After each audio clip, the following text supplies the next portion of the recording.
साधु साधु साधु।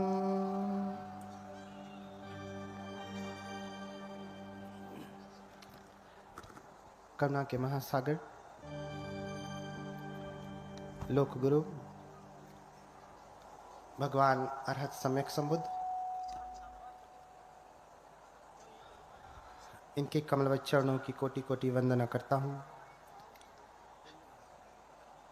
तत्पश्चात धर्मराजा सम्राट अशोक एवं बोधिसत्व बाबा साहब डॉक्टर भीमराव अंबेडकर, इनके प्रति हार्दिक कृतज्ञता ज्ञापित करते हुए कोटि कोटि नमन करता हूँ। आज यहाँ आप सभी धम्म के प्रति श्रद्धावान उपासक उपासिकाएं बड़ी मेहनत से आप लोगों ने इस कथा का आयोजन किया। तमाम विघ्नों के बाद इस मऊ की धरती पर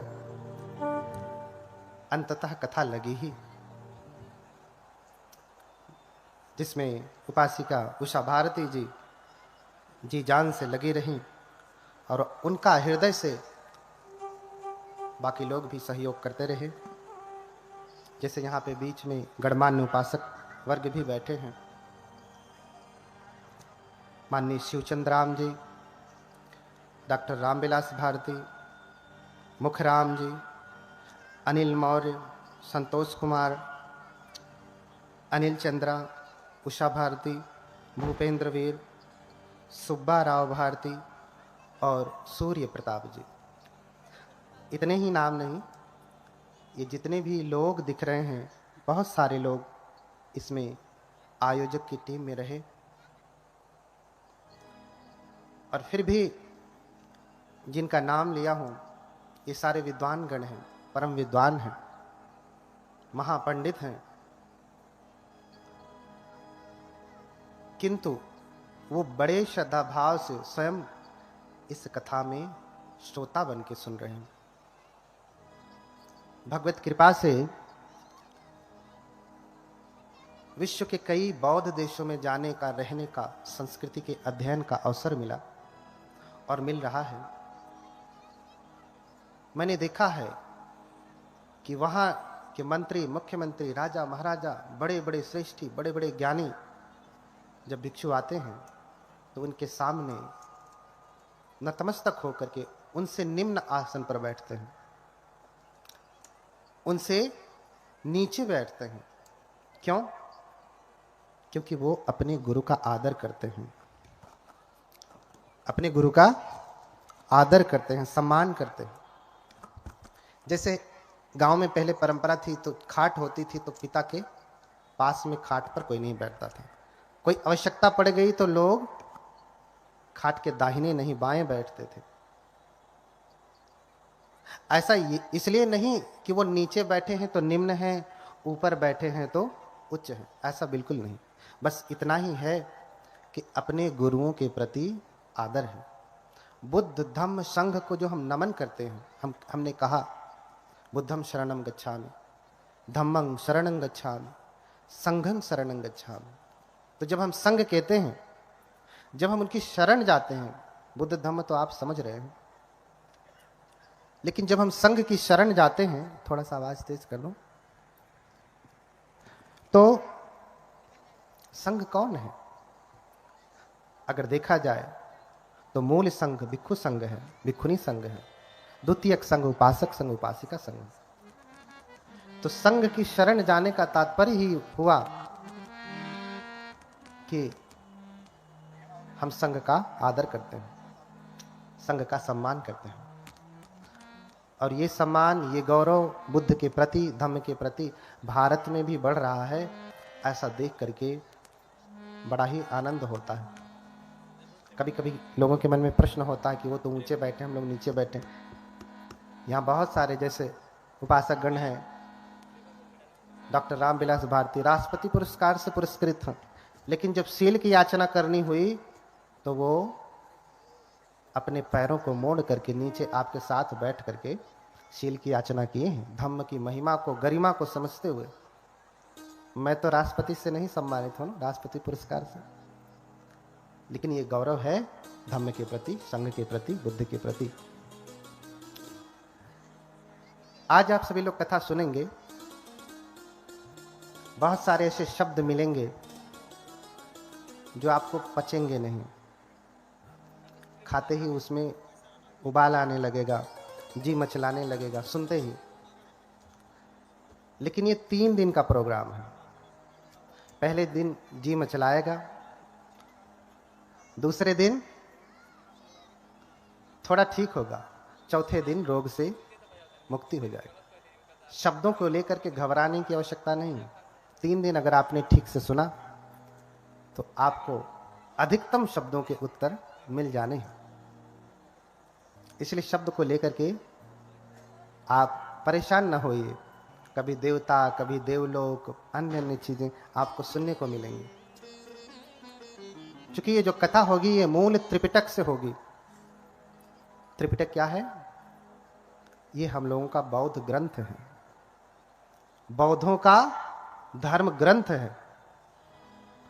और ये मूल त्रिपिटक जो पूरे विश्व में मान्य है, वो 6वीं संगीति का, 6वें संगायन का, वो संगायन जिसमें स्वयं बाबा साहब रहे हैं, डॉक्टर भीमराव अंबेडकर रहे हैं, जिस संगीति में, जिनकी देखरेख में, जिनके अनुमोदन से 6वीं संगीति संपन्न हुई है।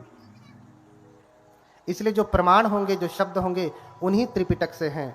अगर उसमें अशुद्धि होगी, गड़बड़ी होगी आपको समझने में, तो थोड़ा रुकिएगा, क्योंकि मैं जो कहूंगा वो बाबा साहब द्वारा अनुमोदित त्रिपिटक से ही कहूंगा, तो उसका अर्थ होगा, उसे आप समझिएगा। कभी कभी आपको लगेगा ये तो मिलावट है, किसी अन्य धर्म जैसा है। फिर से वही कहता हूं कि ये बाबा साहब द्वारा 6वीं संगीति से अनुमोदित त्रिपिटक के अनुसार है। तो एक बार सभी लोग बोले भगवान बुद्ध की, बोलिए भगवान बुद्ध की, भगवान बुद्ध की। थोड़ा जगह ले सकते हैं, गर्मी हो रही है तो उधर पीछे तक जगह खाली है ना, थोड़ा सरक के बैठेंगे तो कम गर्मी लगेगी। देखिए, इसलिए हमने भी पंखा बंद करवा दिया, ताकि आपको ऐसा ना लगे कि हम तो पंखा की हवा ले रहे हैं और आप गर्मी में बैठे। तो हम भी आपके जैसे पालथी मार के ही बैठे हैं, बस ऊंचा है। तो जितनी पीड़ा आपको होगी बैठने में, उतनी मुझे भी है। जितनी गर्मी आपको लगेगी उतनी मुझे भी लगेगी। इसलिए धैर्य पूर्वक सुने, क्योंकि हम ऐसे भगवान की कथा सुनाने जा रहे हैं। कथा तो बहुत सुनते हैं आप। कथा सुनने के बाद मन में प्रश्न आता है, या कभी कोई आपसे पूछता है कि अरे आप तो कथा सुन करके आई हैं, आपके भगवान तो ऐसा कर लेते हैं, वैसा कर लेते हैं, कभी हवा में उड़ जाते हैं, कभी ये लीला कर लेते हैं, तो आप लोग क्यों नहीं करते? हमें भी तो करना चाहिए ना। हम कक्षा में जा रहे हैं, कक्षा में जा रहे हैं और गुरु हमें पढ़ा रहा है। क्या पढ़ा रहा है? कि पानी कैसे बनता है। और फिर कहे गुरु, शिक्षक, कि चलो तुम भी H2O को मिला के पानी बनाओ, पूरा विधि बताया, तो आप बनाएंगे कि नहीं? बनाएंगे और बनेगा भी।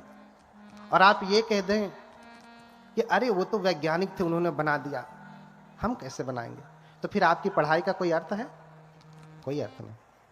ऐसे ही कथा आप सुनते हैं और सुनने के बाद कहा जाए तुम भी उस भगवान जैसे बनो, तो क्या उत्तर देते हैं?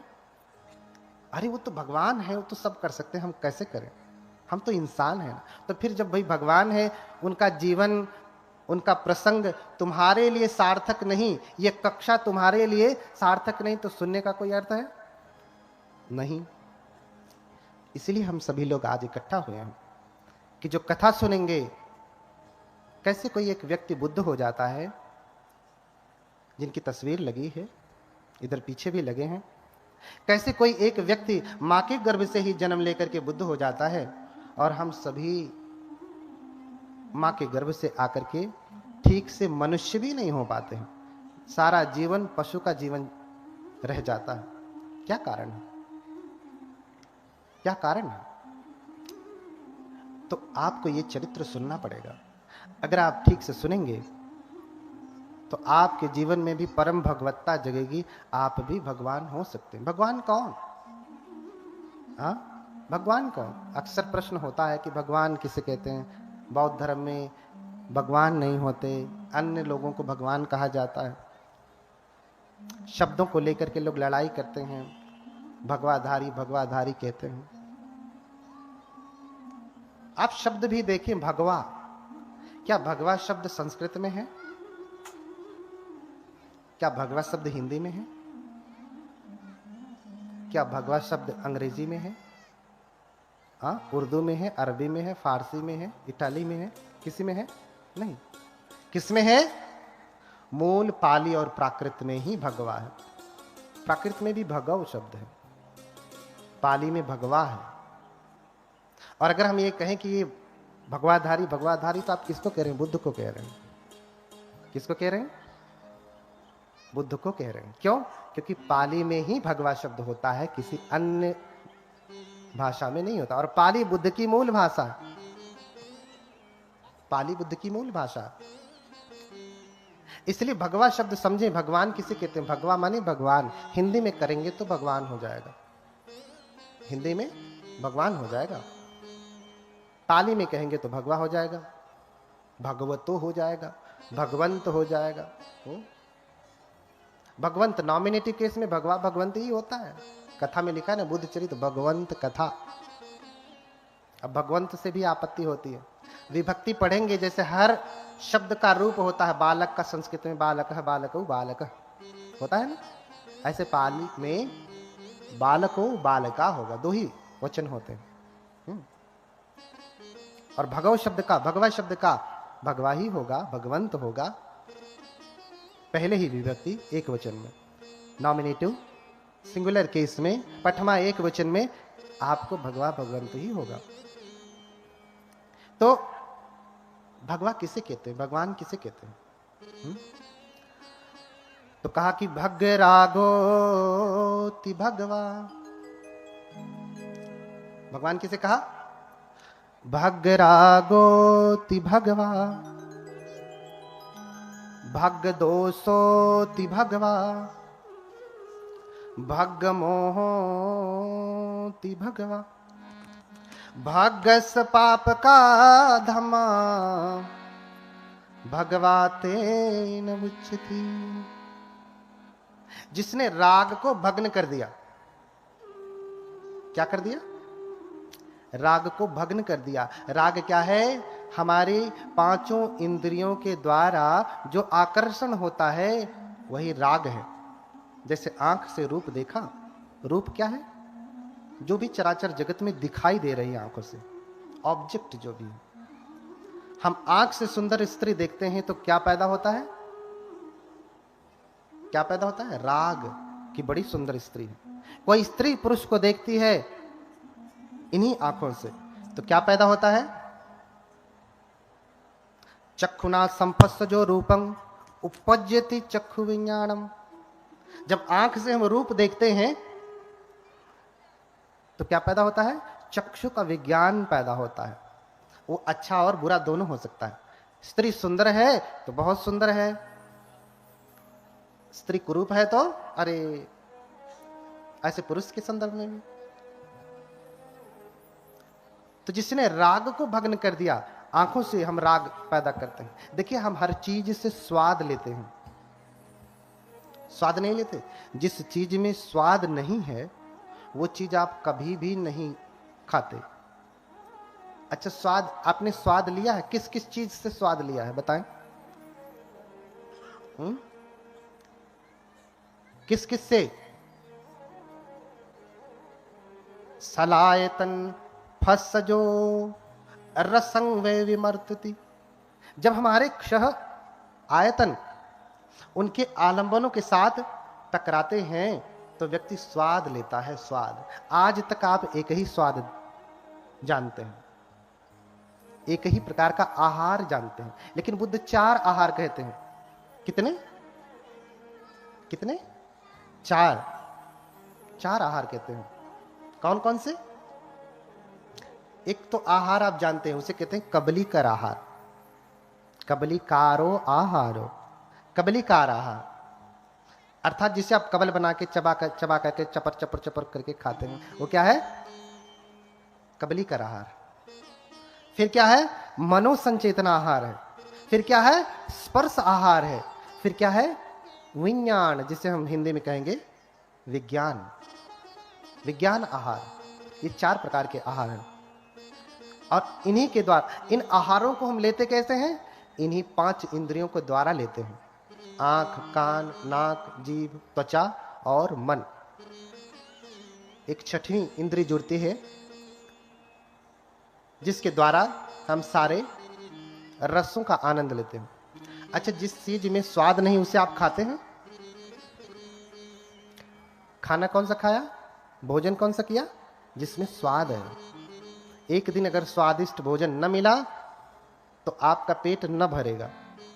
भरता है? नहीं भरता। हर चीज में तो आप तो स्वाद बस इतना ही जानते हैं कि यही स्वाद है, लेकिन नहीं, आंखों से भी स्वाद है। आपने वस्त्र कौन सा पहना? जो आंखों को स्वादिष्ट, आंख के द्वारा स्पर्श हुआ तो जो विज्ञान पैदा हुआ है, जो स्वादिष्ट लग रहा है, वही स्वादिष्ट वस्त्र आपने पहना। नहीं पहना? आपकी अलमारी में हजारों जोड़े कपड़े रहे होंगे, हाँ, ऐसे गए होते, हाथ डाले होते पीछे, निकाल लिया, एक पहन लिया। ऐसा किया क्या? देखा कि इन हजारों में भी कौन सबसे ज्यादा स्वादिष्ट है? वही कपड़ा पहना ना, वही वस्त्र पहना। ऐसे ही कान से व्यक्ति स्वाद लेता है, कान से स्वाद लेता है। बढ़िया गीत चले तो आदमी स्वाद लेता है, गाली देवे तो फिर स्वाद नहीं ले पाता है, सारा रस खत्म हो जाता है। ऐसे स्पर्श से स्वाद लेता है। स्पर्श का सबसे उच्चतम स्वाद स्त्री पुरुष का भोग है। उससे बड़ा राग क्या है? उससे बड़ा राग है कोई? नहीं, कोई राग नहीं। ऐसे ही कानों को शब्द सुन करके, नासिका से गंध को ग्रहण करके, इत्र कौन सा लगाया? परफ्यूम कौन सा लगाया? वही। कोई भी आया दुकान से और दे दिया, लो भैया ये ले जाओ, आपने ले लिया? नहीं, जिसमें आपको स्वाद आया, नहीं ये स्वादिष्ट लग रहा है नासिका के द्वारा, वही आपने लगाया। तो ऐसे ही छहों इंद्रियों से, 5 शारीरिक इंद्रिय हैं और एक मानसिक इंद्रिय, छहों इंद्रियों से जो स्वाद लेता है राग में फंसता है। इसलिए बुद्ध ने कहा, बुद्ध कौन है? भग रागोति भगवा, जिसने समस्त रागों को भग्न कर दिया। बुद्ध के भीतर कोई भी रस नहीं, रस लेने की कामना नहीं।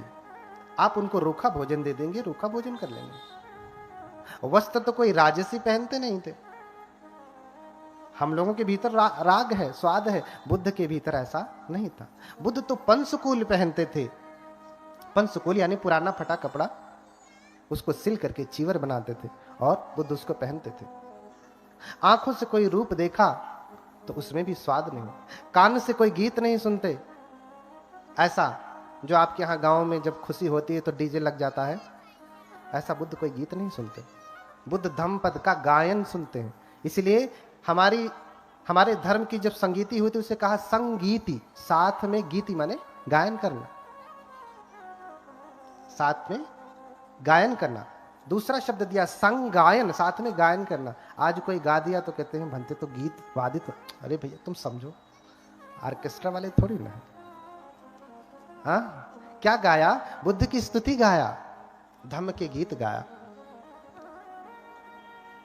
तो भग रागोति भगवा, जिसने राग को भग्न कर दिया। भग दोषोति भगवा, जिसने दोष को भग्न कर दिया। दोष कहेंगे हिंदी में तो द्वेष होगा। किसी भी प्रकार की ईर्ष्या, जलन, क्रोध, अहंकार, ये सब कुछ जिसने त्याग दिया। बुद्ध तो छोटे से छोटे जीव के प्रति कारुणिक है, इसलिए बुद्ध को महाकारुणिक कहा गया। बुद्ध के जैसा धरती पे करुणावान आज तक कोई नहीं हुआ।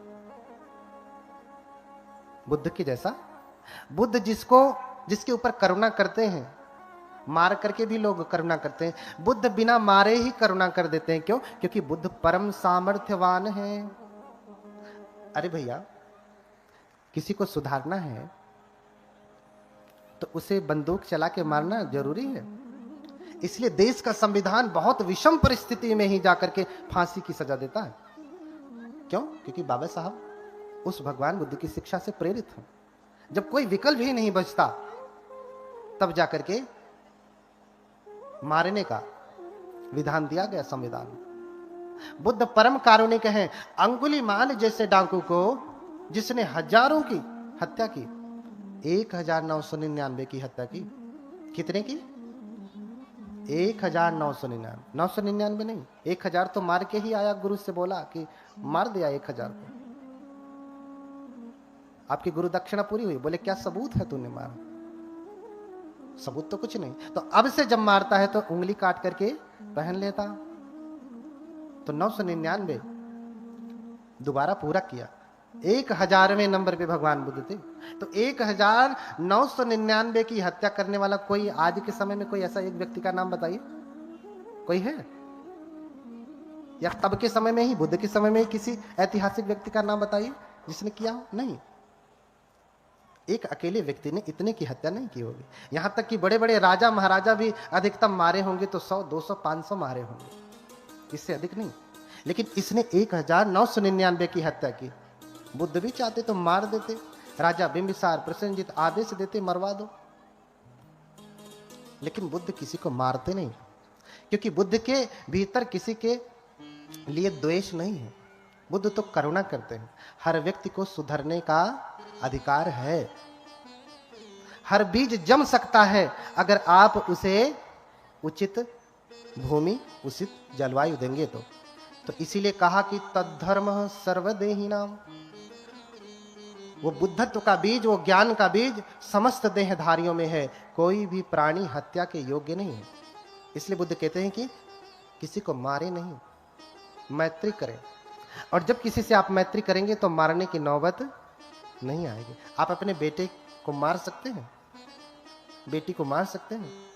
नहीं, क्योंकि इतनी मैत्री, इतना प्रेम, इतनी करुणा भरी है उसके प्रति, चाहे कितनी विषम परिस्थिति आ जाए आप मारने वाले नहीं है। इसलिए मां के प्रेम को, मां की मैत्री को सर्वश्रेष्ठ प्रेम, मैत्री और करुणा कहा। तो बुद्ध अंगुलीमाल जैसे व्यक्ति को भी मारते नहीं, उसे रास्ते पे ला देते हैं। क्यों? क्योंकि बुद्ध परम सामर्थ्यवान है। बिगड़े से बिगड़े व्यक्ति को भी सीधा कर लेते हैं। इसलिए बुद्ध को कहा गया सत्ता देव मनुष्यानम। बुद्ध क्या है? शास्ता है। हम वंदना में करते हैं हर दिन, सत्ता देव मनुष्यानंग बुद्धो भगवाती, कहते हैं ना। भगवान बुद्ध मनुष्यों और देवताओं के भी गुरु हैं। आप रोज पाली में वंदना करेंगे, सत्ता देव मनुष्यानंग बुद्धो भगवाती। देव मनुष्यानंग, अगर मनुष्य ही देव होता है तो फिर दूसरा शब्द लगाने की क्या आवश्यकता है? मनुष्य ही देव होता है तो दूसरा शब्द लगाने की क्या आवश्यकता? सत्ता मनुष्यानंग बुद्धो भगवाती, देव मनुष्यानंग क्यों कहा? तो बुद्ध परम सामर्थ्यवान है। बिना मारे, बिना चोट पहुंचाए व्यक्ति को सन्मार्ग पे लगा देते हैं। भैया तुम सच में भगवान हो तो ठीक करके दिखाओ ना। गोली मारना तो आम आदमी कर लेता है। इसलिए भग दोषोति भगवा, भगवान समस्त दोषों से विरहित है। और भग मोहोति भगवा, भगवान के भीतर कोई मोह नहीं, कोई अज्ञानता नहीं, कोई मूढ़ बुद्धि नहीं। इसलिए जब उन्हें शरीर त्यागना था तो अज्ञान में शरीर नहीं त्यागे, अपितु घोषणा कर दी आज से 3 महीने बाद। जगह भी बता दिया, समय भी बता दिया। आज से 3 महीने बाद कुशिनारा में 2 साल वृक्षों के नीचे अंतिम पहर, तीसरे पहर में मैं अपने शरीर को त्याग दूंगा। और हुआ भी ऐसे। भगवान 3 महीने बाद कुशिनारा, कुशीनगर में पहुंचते हैं, 2 साल वृक्षों के नीचे लेटते हैं और अंतिम पहर जैसे ही शुरू होता है भगवान अपने शरीर को त्याग देते हैं। ऐसा कोई हुआ आज तक जिसने कहा कि इतने बज के इतने मिनट पे मरूंगा और मर गया? बता दे। क्यों? क्योंकि बुद्ध सारे मोहों से विरहित है। बुद्ध परम सजग है, परम ज्ञानी है। उनके भीतर मोह अर्थात बाल बुद्धि, अज्ञानता, मूर्खता, बुद्ध उन सबसे परे हैं। इसलिए भग्ग रागोति भगवा, भग्ग दोषोति भगवा, भग्ग मोहोति भगवा, भग्गस पाप का धम्मा, भगवाते न उच्चति। जिसने समस्त पापों को उत्पन्न करने वाली जड़ को ही भग्न कर दिया, तोड़ दिया, खंडित कर दिया, उसे क्या कहते हैं? भगवान कहते हैं। भगवान, उससे भगवान कहते हैं। यानी बुद्ध किसी भी प्रकार का दोष नहीं करते। बुद्ध पत्नी के साथ नहीं रहते, बुद्ध बच्चे को के साथ नहीं रहते, बुद्ध गृहस्थी में नहीं रहते, बुद्ध ऐसा कोई कार्य नहीं करते जिससे पाप पैदा होता है या पाप को बढ़ावा मिलता। भग्गस पाप का धम्मा, जितने धर्म अर्थात क्या होता? भग्गस पाप का धम्मा, धर्म का अर्थ आप क्या समझते हैं? धम्म अर्थ आप क्या समझते हैं? अगर आप पाली पढ़ेंगे तो बहुत सारे अर्थ हैं धम्म के, एक ही अर्थ नहीं। धम्म का मतलब बौद्ध धर्म ही नहीं होता। धम्म का मतलब होता है नैसर्ग का नियम, प्रकृति का नियम, फेनोमेना। और डॉक्ट्रिन भी होता, बुद्ध की शिक्षा भी होती है। तो जितने भी पाप को उत्पन्न करने वाले ताड़ित नहीं होता। आप विदेशों की बात छोड़ दीजिए, भारत में ही कोई ऐसा राज्य बता सकते हैं जहां सिर्फ बौद्ध लोग हैं? सुना? बता सकते हैं? सिक्किम का नाम सुना है? पूरे बौद्ध लोग हैं। यहां तक कि अरुणाचल में भी बौद्ध लोग हैं। आप जाएंगे हिमाचल में तो अधिकतम संख्या तिब्बती बौद्ध धर्म को मानने वाले हैं। लद्दाख जाएंगे, पूरे कौन है? बौद्ध। कभी आपने सुना वहां पे ऐसा होता? अपवाद तो हर जगह है, लेकिन आपने सुना कि वहां किसी के साथ दुर्व्यवहार हो रहा है? जैसे आज आपके प्रदेश में खड़े खड़े बहन बेटियों की इज्जत नहीं रह जाती, ऐसा आपने सुना कभी किसी न्यूज़पेपर में? सुना होगा तो वर्ष में एक आध बार। कितनी बार? वर्ष में एक आध बार। क्योंकि बुद्ध का ही वचन है, यो हवे रखति धम्मं, धम्मं रखति सो परे। क्या कहा? जो धर्म का पालन करता, रखति माने रक्षा करना। क्या करना? रक्षा करना। तो धर्म की रक्षा कैसे होगी? उसका पालन करने से होगी। आपने गाड़ी ले लिया और लाके खड़ी कर देंगे तो गाड़ी सुरक्षित बची रहेगी? कभी चालू मत करिए, कभी कुछ मत करिए, चलाइए मत। आपकी ये भौतिक गाड़ी भी अगर आप 1 वर्ष तक ला करके खड़ी कर देंगे तो वो चलेगी नहीं। तो रक्षण कैसे होता है? उसका पालन करने से। तो यो हवे रखति धम्मं, धम्मं रखति सो परे।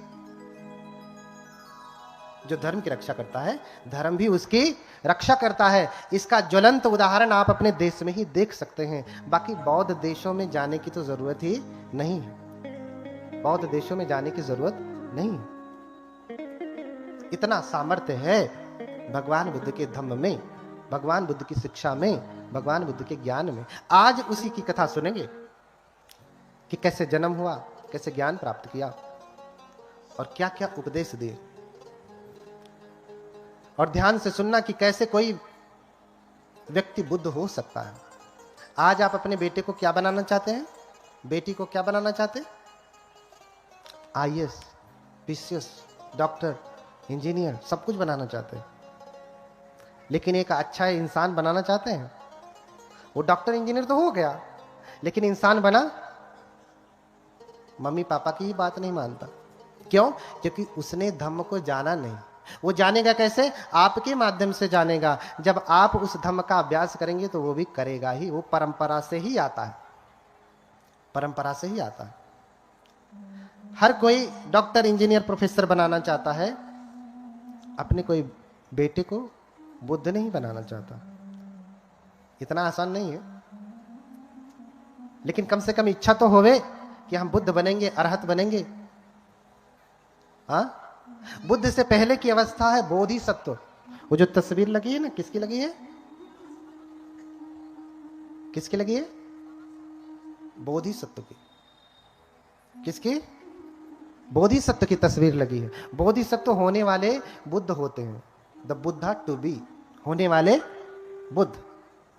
इसीलिए कहा बोधि का सत्व है, सत्य यानी प्राणी, होने वाले प्राणी हैं, होने वाले बुद्ध, और उन्हीं को आप मानते हैं।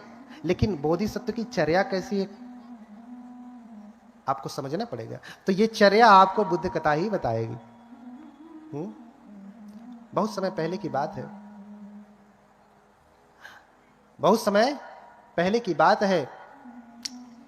अमरावती नाम का एक नगर था, जो कि भारत पूरी तरीके से बदल गया। आज आप अमरावती कहेंगे तो उधर महाराष्ट्र में है, उधर ही कहीं अमरावती है, क्योंकि भारत की पूरी भौगोलिक दशा ही बदल गई। तो कप्पे सत सहस्रे च चतुरो च असंख्ये अमरम नाम नगरम दर्शनेयं मनोरमम। कप्पे सत सहस्रे, देखिए आप ध्यान से समझें। कप्पे सत सहस्रे चतुरो च असंख्य, कल्प बहुत सारे होते हैं। कप्प यानी कल्प। एक कल्प होता है जिसे हम आयु कल्प कहते हैं, दूसरा कल्प होता है अनंतर कल्प, तीसरा कल्प होता है असंख्येय कल्प, और अंतिम जो कल्प होता है वो क्या होता है? महाकल्प। ये 4 कल्प होते हैं। अब कल्प किसे कहते हैं? कल्प किसे कहते हैं? कल्प समय को नापने का एक पैमाना है। जैसे हम समय को कैसे नापते हैं? 1 सेकंड 2 सेकंड, 1 मिनट 2 मिनट, 1 घंटे 2 घंटे, 1 महीने 2 महीने, 1 वर्ष 2 वर्ष, ऐसे नापते हैं ना। लेकिन कुछ समय इतना लंबा होता है कि इसे महीने 2 महीने वर्षों में भी नापा नहीं जा सकता, इतना लंबा होता है। तो इसे नापने के लिए कल्प कहा, उसे नापने के लिए कल्प दिया। और कितना कल्प? कप्पे सत सहस्रे, 100,000 कल्प, चतुरोच असंख्ये, और 4 असंख्य कल्प। 100,000 आयु कल्प और 4 असंख्य कल्प। मैंने 4 प्रकार के कल्प बताए, उसमें तीसरे नंबर का कल्प है असंख्य कल्प। एथंतरे यं चरितं सभ्यते बोधिपाचनं। एक कल्प समझिए, आयु कल्प कितना होता है? आयु कल्प आप समझते हैं 100 साल का होता है, 100 से अधिक होगा, उसे हम आयु कल्प कहते हैं। लेकिन बुद्ध जिस कल्प की बात कर रहे हैं, जिन कल्पों में होते हैं, वो कल्प बड़ा लंबा होता है। तो उदाहरण दिया कि पर्वत की चोटी को रेशम के कपड़े से प्रत्येक 100 वर्ष में एक बार पोंछा जाए। समझ पा रहे हैं? पर्वत की चोटी को रेशम के कपड़े से 100 वर्ष में एक बार पोंछा जाए, तो उस चोटी को समाप्त होने में जितना समय लगता है उसे एक कल्प कहते हैं। कितना समय लगेगा?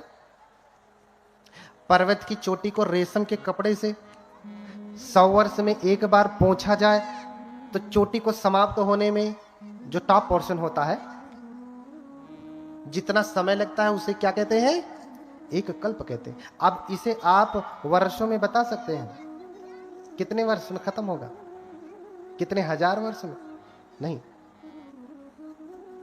दूसरा उदाहरण दिया हमारे त्रिपिटक में कि 1 योजन लंबा, 1 योजन चौड़ा, 1 योजन ऊंचा कोई भेरी हो। भेरी यानी बॉक्स समझिए आज के समय में। 1 योजन कितना होता है? 1 योजन में 3 कोस, और 1 कोस में 3 किलोमीटर। कहीं कहीं 4 का वर्णन है, 3 ही मेजर समझा जाता। तो 1 योजन में कितने किलोमीटर हो गए? 9। 1 योजन में 3 कोस, और 1 कोस में कितने किलोमीटर? 3। तो 3 तिया 9। कोई भेरी यानी बॉक्स समझिए, कोई डब्बा हो, कंटेनर हो जिसमें आप चावल वावल रखते हैं ना, कितना बड़ा हो। देखिए बुद्ध कब पैदा होते हैं, बुद्ध कैसे पैदा होता है, कितना समय लगता है। अभी समय बता रहा हूं कितने समय में पैदा होते हैं, कैसे पैदा होते हैं। 9 किलोमीटर लंबा, 9 किलोमीटर चौड़ा और 9 किलोमीटर ऊंचा क्या हो? भेरी हो। और उसमें क्या रखे हो? सरसों के दाने रखे हों, प्रत्येक 100 वर्ष में एक सरसों का दाना निकाला जाए तो दाना समाप्त होने में जितना समय लगता है उसको क्या कहते हैं? एक कल्प कहते हैं। ये कल्प की व्याख्या उसी त्रिपिटक से है जिस त्रिपिटक का अनुमोदन स्वयं बाबा साहब ने किया। ये बुद्धों का कल्प है, उत्पन्न होने का समय है, बुद्धों के उत्पन्न होने का समय है। तो इसको आप कितने वर्षों में गणना करके बता सकते हैं? 1000, 2000, लाख, करोड़ नहीं, ये वर्षों में बताया नहीं जा सकता कि कितना लंबा समय, बहुत लंबा समय आप अनुमानित कर लीजिए। तो इस प्रकार से एक अमर नाम का नगर था, एक तपस्वी थे सुमेध, जो तपस्या करते थे। क्या करते थे? तप करते थे, हिमालय में जाकर के तप करते थे। क्यों तप करते थे? क्योंकि जब उनका जन्म हुआ तो माता पिता सब कुछ छोड़ करके चले गए। सबके माता पिता सब कुछ छोड़ के ही जाते हैं, लेकिन किसी की आंखें खुलती हैं, किसी की नहीं खुलती हैं। और जब सब कुछ छोड़ करके गए तो सुमेध सोचने लगे कि इतने मेरे पितामह सामर्थ्यवान थे, मेरे पिता सामर्थ्यवान थे, लेकिन ये कुछ भी लेकर के नहीं गए। क्यों? क्योंकि पूरी हवेली बनाया, और जब खाता बही वाला पूरा निकाल करके विवरण दे दिया कि इतना तुम्हारे पिता का धन है, इतना तुम्हारे पितामह का धन है, ऐसे करके यावता सप्तमः युगा, 7 पीढ़ियों का पूरा विवरण दे दिया कि ये परंपरागत चलने वाला धन है। तो सुमेध सोचने लगे, मेरे पिता भी नहीं लेकर के गए, दादा भी नहीं लेकर गए, परदादा भी नहीं लेकर गए, उनके भी पिता, दादा, परदादा, उनके ऐसे 7 पीढ़ियों से कोई नहीं लेकर के गया, ये धन तब से है। तो क्या मैं जब मरूंगा तो इसे लेकर के जाऊंगा? हाँ, क्या मैं इसे लेकर के जाऊंगा? नहीं। जब वो खाली हाथ से गए तो मैं भी खाली हाथ से ही जाऊंगा, हाथ में लेकर के नहीं जाऊंगा। इसलिए कबीरदास कहते हैं कि कबीर सोधन संचिए जो आगे को होए, अरुशीस चढ़ाए पोटली ले जात न देखा कोई। किसी को देखा आपने? ऐसे धन का संग्रह करें जो आगे को होए, अर्थात आपके साथ वो धन चले, जहां आप जाएं आपके साथ आपका धन जाए। तो कौन सा धन जाएगा? जो अलमारी में रखा है, कि जो बैंक में रखा है, कि जो आपने यहां पे बनाया है, ये जाएगा? तो इसलिए कबीरदास कहते हैं कि कबीर सोधन संचिए जो आगे को होए, जो आगे आगे चले, आपके साथ चले। क्यों? क्योंकि शीश चढ़ाए पोटली, गठरी बांध करके देखा किसी को? ले जात न देखा कोई, सर पे बांध करके कोई लेके जाता नहीं। अरे उस समय भाई गठरी थी, फट जाती होगी रास्ते में। आज तो बढ़िया बढ़िया सूटकेस है, लुई फिलिपी तो कौन कौन सा है, भर लो इसमें, लेके जाना। महंगे वाले 10,000, 20,000, 1 लाख का बैग बनवा लो, उसमें लेके जाना। ले जा पाएंगे? नहीं।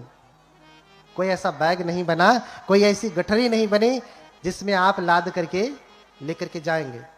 तो यही सोच रहे हैं सुमेध कि मैं सर पे लाद करके लेकर के जाऊंगा नहीं। इसलिए मुनादी करवा देते हैं कि जिसको जो चाहिए सो ले जाए। मुनादी करवा दिया कि मेरे घर में जो कुछ भी है, जिसको जो चाहिए सो ले जाए। एक बार आप अपना घर खुला करके छोड़ दीजिए और कहिए जिसको जो चाहिए सो ले जाए।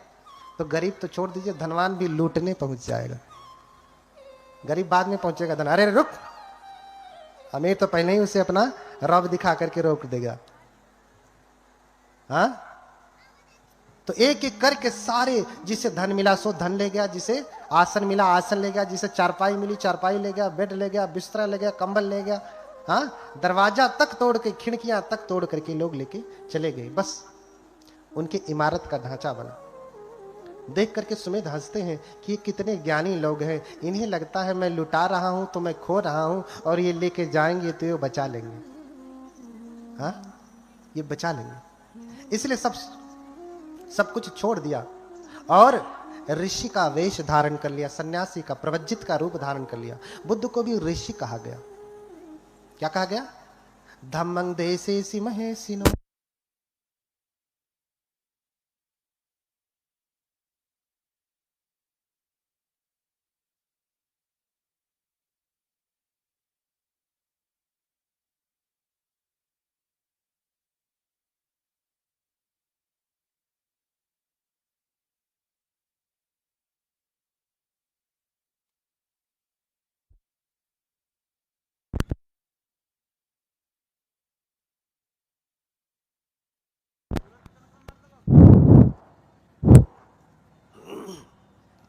बोलिए भगवान बुद्ध की।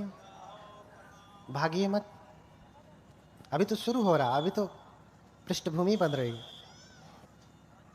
बोलिए भगवान बुद्ध की।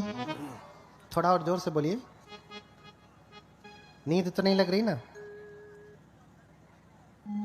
बोलिए भगवान बुद्ध की। और जोर से बोलिए, भगवान बुद्ध की। अब भाग जाएगी नींद। जब लड़ाई होती तब देखिए कितना तेज बोलते हैं। अरे तय सुन रे, तय सुन। बोलिए भगवान बुद्ध की। हाँ, बुद्ध नाम स्मरणम मुख शुद्धि में वच। अगर बुद्ध के नाम का स्मरण करते हैं ना तो मुख की शुद्धि होती है, मंजन ब्रश करने से नहीं। कैसे होती है? क्योंकि ये मुख कितनी गंदगी फैलाता है। जब भी बोलेगा क्या बोलेगा? झूठ बोलेगा, चुगली करेगा, बकवास करेगा, कटु वचन बोलेगा, निंदा करेगा, प्रशंसा करेगा। हाँ, तो इससे कितनी अशुद्धि फैलती है। लेकिन बुद्ध जब आप कह रहे हैं तो मुख आपका पावन हो रहा है, क्योंकि बुद्ध का अर्थ है ज्ञान, सम्यक ज्ञान। और जब आप ज्ञान को स्मरण करेंगे, याद करेंगे, तो सब कुछ ठीक होने लगेगा। फिर से बोले भगवान बुद्ध की। हाँ, तो इसी वे समगहित्वान विहरन्तो समाहितो सत्ताह भंतरे पंचो अभिज्ञा अठ विधम पिच। हाँ, थोड़ा तेज करिए।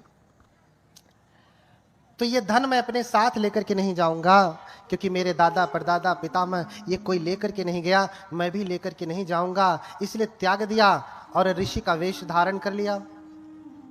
ऋषि यानी तपस्वी, मुनि यानी तपस्वी। बुद्ध को भी मुनि कहा, और मुनि की बड़ी परिभाषा की। मुनि की बड़ी परिभाषा की कि कोई मौन रहने से मुनि नहीं होता। न मौन न मुनि होती। मूल्य रूपो अविद्यसु यो चतुलंग पग्गः वर्मादाय पंडितो पापानि परिवज्जेति स मुनि तेन सो मुनि यो मुनाति उमो लोके मुनि तेन पवुच्यति। यानी जिसने समस्त पापों को त्याग दिया वो मुनि कहलाता है। समस्त पापों को त्यागने वाला कौन है?